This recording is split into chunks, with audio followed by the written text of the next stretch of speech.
जल्दी कर रही, कब तक चलाएगी ये चूल्हा? बस हो गया चाची। बस हो गया, खाना भी बना, बर्तन भी धो और हाँ, गोबर भी लीप देना, नहीं तो तेरे चाचा आएंगे तो तेरा कचूमर निकाल देंगे। मीरा चुपचाप सिर झुकाए अपना काम करती है। तभी रामू अंदर आते हैं। ओ मीरा, इधर आ। मीरा सहम कर पास जाती है। जी चाचा। तेरी शादी तय कर दी है, अगले महीने बारात आएगी। शादी? लेकिन चाचा, मैं तो अभी। जब ज्यादा जुबान मत चला, तेरा भाग्य खुल रहा है, जमींदार सेठ जैसा अमीर आदमी से ब्याह होगा तेरा। लेकिन वो तो बहुत बड़ा है, मैं उसके साथ नहीं जा सकती। हमारी इज्जत का सवाल है, हमने तो हाँ कर दी। चाचा, मुझे मत भेजो, मैं नहीं करूंगी ये शादी। शोभा उसका हाथ खींचकर झटके से नीचे बैठा देती है। हमें तेरी राय नहीं पूछनी, तू अनाथ है, तेरा कुछ नहीं है इस दुनिया में, हम तुझे पाल रहे हैं, एहसान कर रहे हैं। मीरा सिसकियां भर रही थी। तभी पड़ोस का एक आदमी हरिया काका वहां आता है। अरे क्या हुआ, क्यों चिल्ला रहे हो? ये लड़की जुबान चला रही है, हमने इसका रिश्ता तय कर दिया, अब इसके नखरे सूझ रहे हैं। अरे पर बच्ची है अभी, समझाओ प्यार से। काका, मैं नहीं जाना चाहती। देखो भाई, ये जबरदस्ती मत करो, आज के जमाने में कोई लड़की को जबरदस्ती ब्याह नहीं सकता। ये हमारे घर का मामला है, आप मत बोलो। इसी बीच गांव में शाही ढोल बजा। राजा के सैनिकों ने चौपाल पर भीड़ इकट्ठी की और ऊंची आवाज में घोषणा करने लगे। सुनो सुनो सुनो, पाताल लोक में एक भयावह रहस्य सामने आया है। वहाँ हर दिन एक आदमी गायब हो रहा है और कोई नहीं जानता क्यों। महल के विद्वान भी इस रहस्य को समझने में असमर्थ हैं। जो कोई इस गूढ़ पहेली को सुलझाएगा और पाताल लोक के विनाश को रोक सकेगा, उसे महाराजा मुंह मांगी रकम देंगे। क्या कोई है जो इस साहसिक यात्रा पर जाने का साहस रखता हो? भीड़ में हलचल मच गई। गांव वाले आपस में चर्चा करने लगे। मीरा दूर से ये सब देख रही थी। उसके मन में एक उम्मीद जगी। अगर मैं ये रहस्य सुलझा सकूं, तो शायद मेरी जिंदगी बदल जाए। मुझे करना होगा। वो हिम्मत जुटाकर आगे बढ़ी।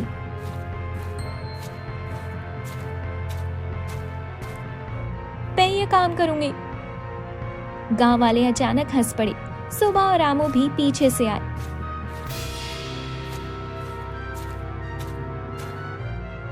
अरे सुना शोभा, ये लड़की अब पाताल लोक का रहस्य सुलझाएगी।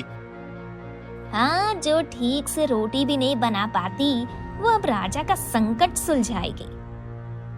अरे मीरा, ये कोई खेल नहीं, ये राजा इनाम चाहिए क्या तुझे?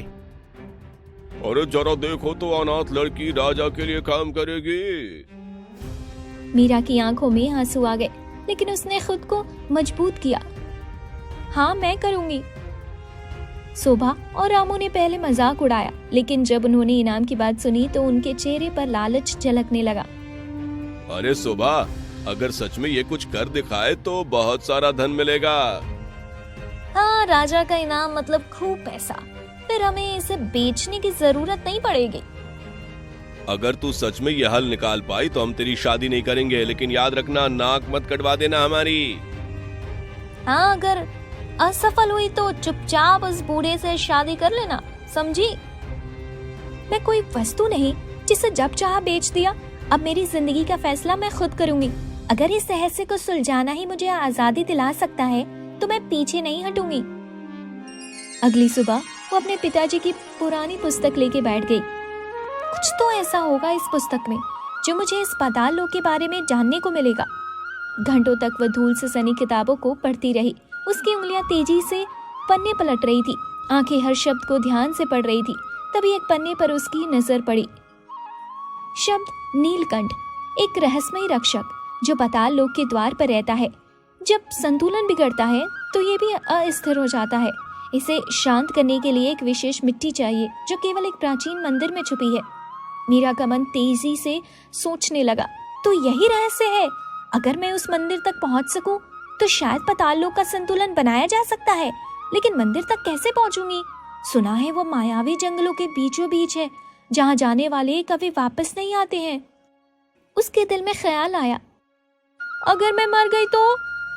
अगले ही पल उसके दिल ने कहा, मैं मर गई तो कोई गम नहीं, गांव के इतने लोग मर रहे हैं, उनके छोटे छोटे बच्चे हैं। मेरे मरने से यदि ये पाताल लोक का रहस्य सुलझता है तो मुझे अपने मरने की कोई चिंता नहीं। मरने के भय से मीरा की हालत थोड़ी सी मुरझा गई। कोई भी इंसान हो, खुद को मरने के नाम से डर ही जाता है। घर में उसकी बात सुनने वाला कोई नहीं था।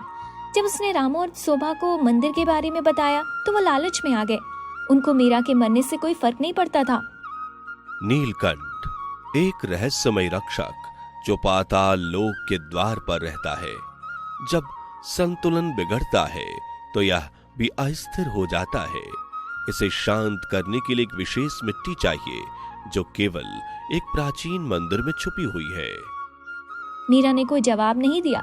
उसने अपनी पोटली बांधी और गांव से निकल पड़ी।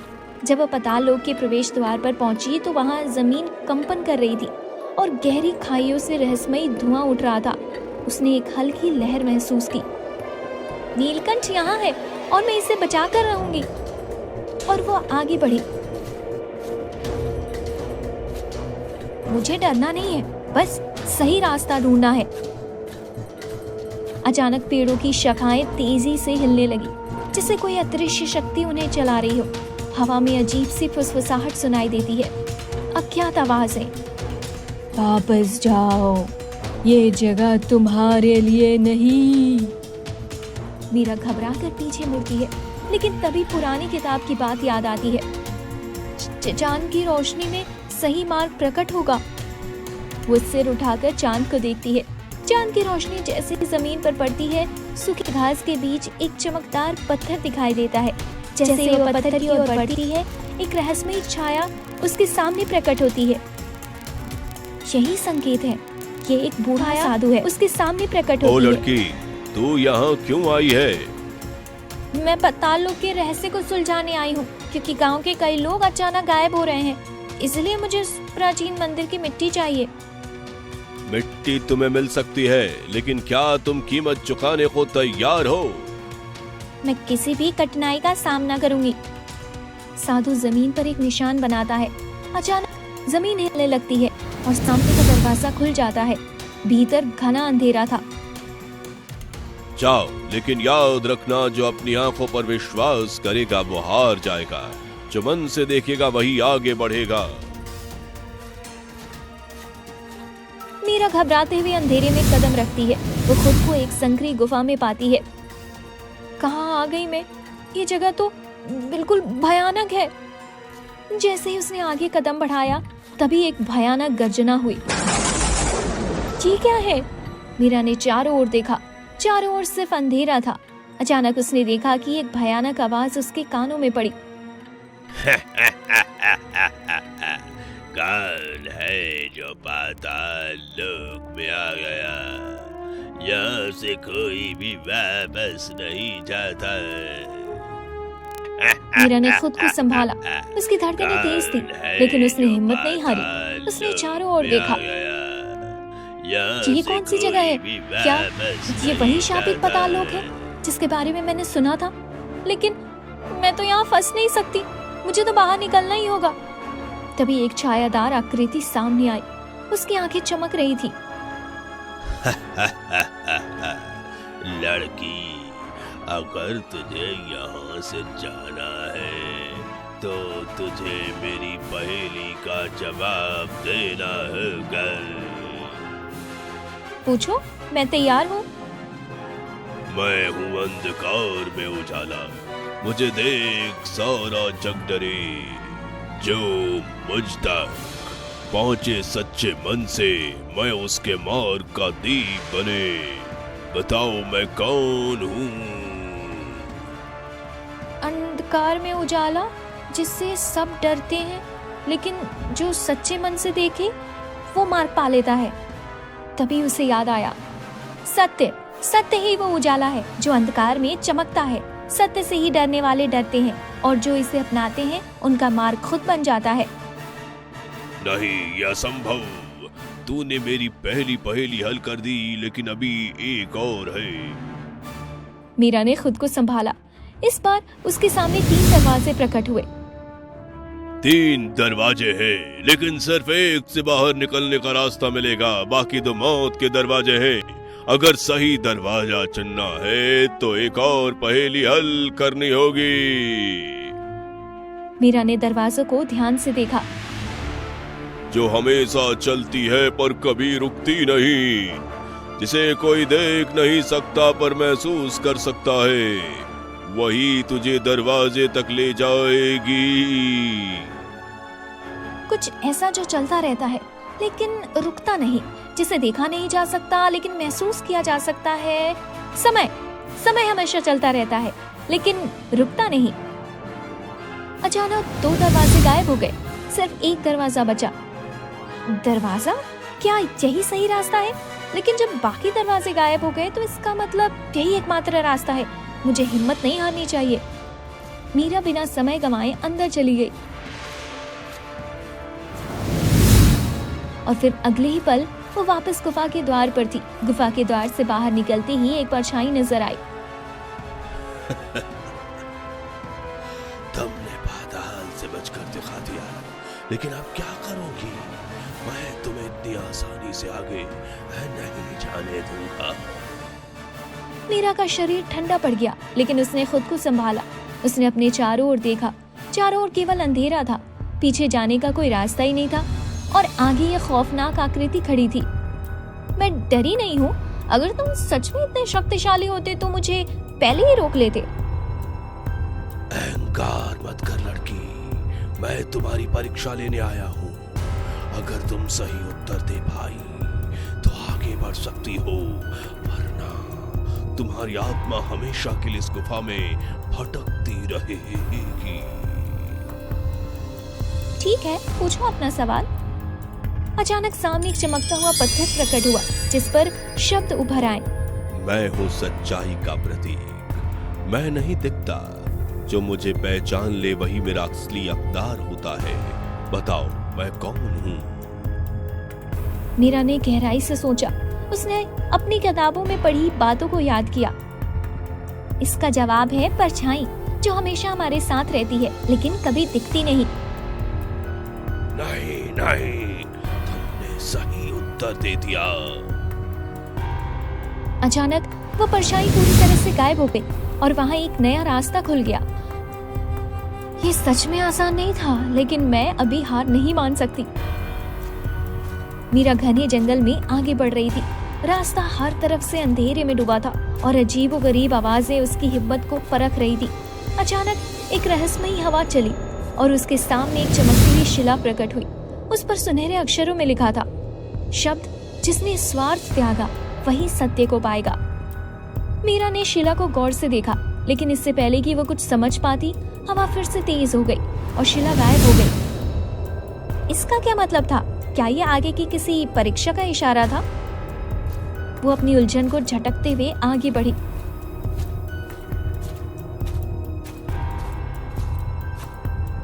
रास्ते में एक जगह उसे एक घायल पक्षी पड़ा मिला। उसकी एक पंख पर गहरी चोट थी। अरे तुम तो पूरी तरह घायल हो गए हो। वो झटपट अपनी पोटली खोलती है, उसमें से एक कपड़ा निकालती है और पक्षी की पट्टी कर देती है। तुम बहुत दयालु हो लड़की। मीरा चौंक कर पीछे हटती है। तुम बोल सकते हो? हाँ, मैं इस जंगल का मायावी पक्षी हूँ। यहाँ हर चीज रहस्यमयी है, लेकिन तुम एक बहादुर लड़की लग रही हो। बताओ मैं तुम्हारी क्या मदद कर सकता हूँ? मुझे पाताल के रहस्य को सुलझाने के लिए उस प्राचीन मंदिर जाना होगा। वहीं की मिट्टी ही इस रहस्य की कुंजी है। वो बहुत रहस्यमयी मायावी मंदिर है, लेकिन तुम इतना आगे आ गई हो तो वहाँ भी पहुँच जाओगी। ये लो, मैं तुम्हें एक जादुई फूल देता हूँ, ये तुम्हें रास्ता दिखाएगा। मीरा ने जब वो फूल लिया तो वो हल्का सा चमक उठा। जैसे उसने पक्षी को धन्यवाद कहा, वो पक्षी अचानक से गायब हो गया। ये जंगल सच में अजीब है। लेकिन वो अपने डर को झटक कर जादुई फूल के सहारे आगे बढ़ने लगी। फूल उसकी हथेली में हल्की रोशनी फैला रहा था, जिससे उसे रास्ता दिख रहा था। जैसे ही वो आगे बढ़ी, रास्ते में एक बड़ा राक्षसी जानवर खड़ा था। आधा जानवर और आधा राक्षस। उसकी आंखें चमक रही थी और वो कुर्राते हुए बोला, अगर तुम्हें आगे जाना है तो मुझे कुछ कीमती चीज दे दो। मेरे पास कुछ भी कीमती नहीं है। मुझे वो सुनहरा फूल चाहिए जो तुम्हारे पास है। मीरा घबरा गई। ये वही फूल था जो उसे मंदिर का रास्ता दिखा सकता था। नहीं, ये फूल मेरे लिए बहुत जरूरी है। मीरा सोच में पड़ गई। आखिरकार उसने भारी मन से फूल उसे दे ही दिया। यही तो सच्ची परीक्षा थी। तुमने स्वार्थ त्यागा, इसलिए तुम्हें आगे बढ़ने का मार्ग मिलेगा। जैसे ही उसने फूल लिया, वो अचानक धुएं में बदल कर गायब हो गया। उसके पीछे एक नया रास्ता खुल चुका था। मीरा तेजी से उस नए रास्ते पर चल पड़ी। कुछ ही देर में उसे झाड़ियों के पीछे मंदिर की घंटी की आवाजें सुनाई दी। यही वो मंदिर होगा। उसने सामने देखा। वो प्राचीन मंदिर खड़ा था, जिसकी दीवारों पर रहस्यमयी आकृतियां बनी थी। यही वो मंदिर है, लेकिन ये इतना सुनसान क्यों लग रहा है? जैसे ही उसने मंदिर की ओर कदम बढ़ाया, अचानक मंदिर के द्वार के दोनों ओर खड़ी दो विशाल पत्थर की मूर्तियां जिंदा हो गई। उनकी आंखों में नीली रोशनी चमक उठी और वे अपने भारी पत्थर के हथियार उठाकर रास्ता रोकते हुए गरजे। रुको, इस मंदिर में प्रवेश करने से पहले तुम्हें हमारी परीक्षा देनी होगी। कैसी परीक्षा? तुम्हें 3 प्रश्नों का उत्तर देना होगा। अगर सही उत्तर दिए तो द्वार खुल जाएगा, अगर गलत दिया तो तुम्हें भी पत्थर बना दिया जाएगा। मीरा ने गहरी सांस ली और सिर हिलाया। ऐसा क्या है जो जितना ज्यादा बांटो उतना ही बढ़ता जाता है, लेकिन इसे खरीदा या बेचा नहीं जा सकता? मीरा ने कुछ पल सोचा, फिर आत्मविश्वास से बोली, प्रेम। जैसे उसने उत्तर दिया, मंदिर की दीवार पर एक आकृति चमक उठी। ऐसी कौन सी चीज है जो बिना पैर के चलती है, बिना पंख के उड़ती है और इंसान इसे कभी पकड़ नहीं सकता? समय। दूसरी आकृति भी जगमगाने लगी। ऐसा क्या है जो जितना गहरा होता है उतना अधिक रहस्य समेटे होता है? समुद्र। मीरा के इतने कहते ही फिर वो सारी योद्धा फिर से मूर्ति बन जाते हैं और मेरा मंदिर के भीतर कदम रखते हुए आश्चर्य से देखती है। इतने सारे घड़े, इनमें से कौन सा सही है? उसके सामने एक प्राचीन शिलालेख उभरता है, जिस पर चमकते हुए अक्षरों में लिखा होता है, जो स्वयं को जानता है वही सही मिट्टी ढूंढ सकता है। स्वयं को जानता है, इसका क्या मतलब हो सकता है? वो एक एक करके घड़ों को देखने लगती है। कुछ घड़े सोने के हैं, कुछ रत्नों से जड़े हुए, कुछ अद्भुत नक्काशीदार है, लेकिन एक घड़ा साधारण मिट्टी का बना है, जिसे कोई महत्व नहीं दे सकता। क्या सही मिट्टी वही हो सकती है जो दिखने में साधारण हो, जैसा सच्चा ज्ञान हमेशा विनम्रता में होता है? वो आगे बढ़कर साधारण घड़े को छूती है, तभी पूरा मंदिर हिलने लगता है, जैसे कोई शक्ति जाग गई हो। क्या तुम सुनिश्चित हो बालिका? यदि तुमने गलत घड़ा चुना तो तुम यहाँ से कभी बाहर जाने का अवसर नहीं पा पाओगी। हाँ, मैं जानती हूँ कि यही सही घड़ा है। जैसे ही वो घड़ा उठाती है, एक तेज गर्जना होती है और पूरा मंदिर सुनहरी रोशनी से नहा जाता है। घड़ा हल्का हो जाता है, जैसे उसकी परीक्षा पूरी हो गई हो। मैंने सही चुना। तुम्हारी बुद्धिमता और साहस ने पाताल लोक को विनाश से बचा लिया बालिका। मीरा, हमसे भूल हो गई। हमने सोचा था कि तुम यह कठिन यात्रा पूरी नहीं कर पाओगी, लेकिन तुमने असंभव को संभव कर दिखाया। मुझे माफ कर दो। हमने कभी नहीं सोचा था कि जिस लड़की को हम कमजोर समझते थे वही हमारे गांव को बचाएगी। तुम ना होती तो पाताल लोक का संतुलन हमेशा के लिए बिगड़ जाता और ना जाने कितने लोग नष्ट हो जाते। हमें तुम पर गर्व है। हम सभी मीरा के सम्मान में उत्सव मनाएंगे। तभी राजा के सैनिक घोड़े दौड़ाते हुए गांव पहुंचते हैं। वे मीरा की ओर देखते हैं और सम्मान में सिर झुका लेते हैं। क्या ये वही लड़की है जिसने पाताल लोक के रहस्य को सुलझाया और उसने विनाश से बचाया? यह तो बिल्कुल साधारण लगती है, लेकिन इसकी बुद्धि और साहस अद्भुत है। राजा को यह समाचार तुरंत देना होगा। इस लड़की को दरबार में बुलाया जाएगा। सैनिक घोड़े पर सवार होते हैं और महल की ओर रवाना हो जाते हैं। राजा के सैनिक शुभ समाचार लेकर महल पहुंचे और जल्दी मीरा को राजमहल बुलाया गया। मीरा, तुमने जो किया वो असाधारण है। तुम्हारी सूझबूझ और निडरता से न केवल पाताल लोक को विनाश से बचाया गया, बल्कि यह भी सिद्ध हुआ कि सच्ची वीरता शक्ति में नहीं बल्कि बुद्धि और आत्मबल में होती है।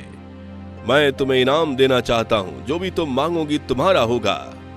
दरबार में मौजूद सभी लोग उत्सुकता से मीरा की ओर देखने लगे। महाराज, मैं धनिया महल नहीं चाहती। मैं बस यही चाहती हूँ कि गांव की हर बच्चे को शिक्षा मिले, ताकि आने वाली पीढ़ियां भी अपने अधिकारों को समझ सके और ज्ञान के प्रकाश में आगे बढ़े। राजा मीरा के शब्दों से खुश हुए और तुरंत ही आदेश दिया। आज से ही इस गांव में एक विद्यालय बनाने की व्यवस्था की जाए। हर बच्चे को शिक्षा प्राप्त करने का अधिकार मिलेगा। यह विद्यालय हमारे राज्य में ज्ञान दीपक बनेगा। दरबार में तालियों की गूंज उठी। मीरा के चेहरे पर संतोष था, लेकिन राजा को महसूस हुआ कि उसने अपने लिए कुछ नहीं मांगा।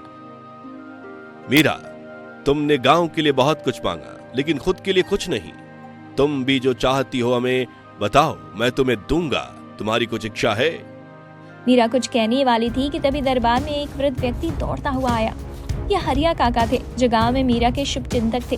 वे राजा के सामने झुक गए और घबराते हुए बोले, महाराज, मेरी भी बात सुनी जाए।